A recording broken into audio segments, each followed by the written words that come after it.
Mes si chers amis, un grand bonjour à vous tous.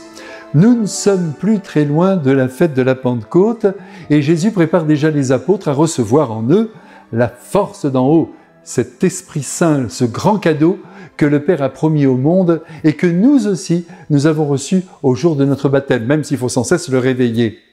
Mais pour le moment, restons dans le cénacle, les yeux éblouis par la présence de Jésus qui vient, sans passer par la porte, d'arriver.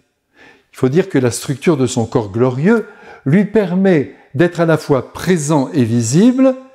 Il lui permet aussi de manger, parce qu'il va manger là dans le cénacle même un bout de poisson, et d'être palpé aux cicatrices de son corps, et dans le même mouvement d'apparaître et de disparaître sur l'instant en passant par les murs. Un jour, nous aussi, nous serons dotés d'un corps semblable, un corps glorieux qui, comme toutes les grâces venues de Dieu, eh bien, nous comblera. Pour le moment, on ne se plaint pas, n'est-ce pas, de notre propre corps, même si nous sommes limités par la matière corruptible qui la compose et que nous sommes sujets aux maladies et à la mort. À la fin du monde, ce sera la grande liberté, mais entre nous, rien ne presse.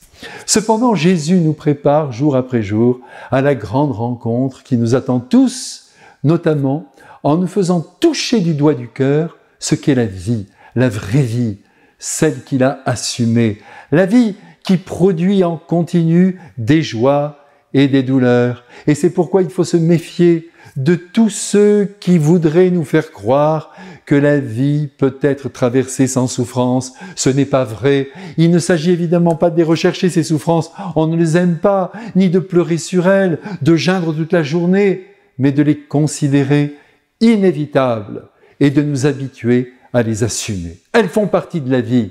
Et c'est pourquoi Jésus, ressuscité et bien vivant, rappelle aux apôtres, en leur montrant ses cicatrices, qu'il a souffert, lui qui est pourtant l'envoyé de Dieu, avant d'ajouter sur le champ, pour encourager les apôtres à la confiance dans le combat, « J'ai ressuscité ». Vous le voyez.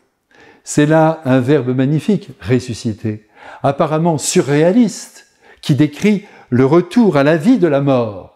C'est le plus grand tour de passe-passe que nous puissions connaître ici-bas.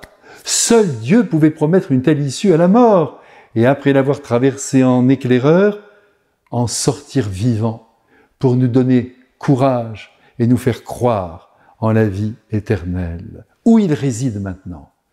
Regardez comme Dieu est bon avec nous. Il nous dit que nous allons souffrir, bien sûr, mais que l'Esprit sera là, l'Esprit Saint, l'Esprit de Dieu, pour nous aider, pour nous soutenir, et que par sa puissance, nous allons un jour ressusciter.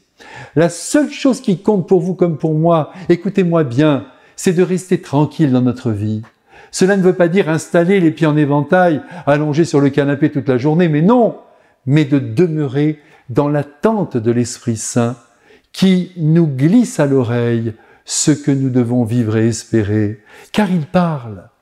Ainsi, Jésus dit aux apôtres, « Restez dans la ville sainte, attendez le Saint-Esprit, puis ensuite vous irez jusqu'au bout du monde, annoncer à tous mes enfants les hommes qu'ils sont aimés de Dieu, que je les ai sauvés par l'effusion de mon sang et que je les attends un jour tous dans la gloire. » Voilà ce qui compte, mais pour entrer dans la gloire, il faut être capable d'aimer. Voilà ce que dit Jésus. « Aimez mon Père et faire le bien autour de vous. Voilà ce que j'attends de vous. » Juste après avoir prononcé ces mots, Jésus part avec les apôtres en direction de Béthanie.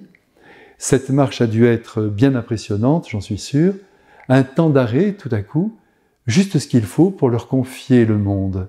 Et voilà les derniers mots du Christ à connaître par cœur. « Allez, enseignez toutes les nations. Baptisez-les au nom du Père et du Fils et du Saint-Esprit.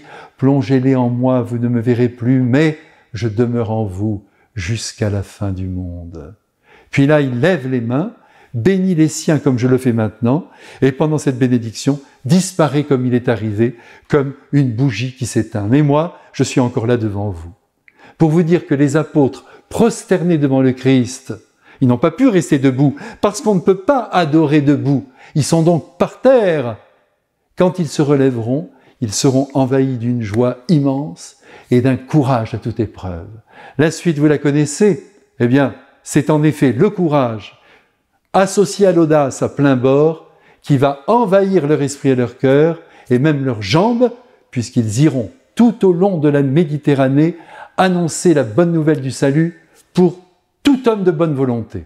Et maintenant, Jésus nous bénit aussi et encore en nous suppliant d'aimer notre vie et de la servir avec élan, avec amour, avec audace. Amen.